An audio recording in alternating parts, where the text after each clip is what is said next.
الحمدللہ والصلاة والسلام علی رسول اللہ۔ عبداللہ ابن عباس رضی اللہ عنہما کی روایت ہے کہ نبی کریم صلی اللہ علیہ وسلم کی قرأت اس طرح ہوتی تھی کہ آپ اگر حجرے میں پڑھ رہے ہوں تو گھر میں آواز سنائی دیتی تھی۔ اس کا مطلب یہ ہے گھر حجرہ یہ گھر کا حصہ ہوتا ہے، یعنی آپ اتنی بلند آواز سے پڑھتے تھے کہ گھر کے اندر حجروں تک میں آواز پہنچ جاتی تھی، لیکن گھر کے باہر تک آواز نہیں جاتی تھی۔ اتنے زیادہ بلند آواز سے نہیں پڑھتے تھے اور اتنے آہستہ نہیں پڑھتے تھے کہ گھر کے اندر حجروں میں بھی سنائی نہ دے۔ واللہ اعلم۔ اسے امام ابو داؤد نے 1327 نمبر پر روایت کیا ہے اور یہ حسن درجے کی حدیث ہے۔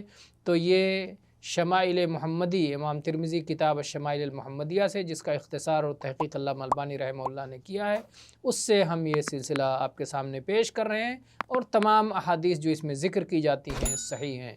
واللہ اعلم والحمد للہ رب العالمین۔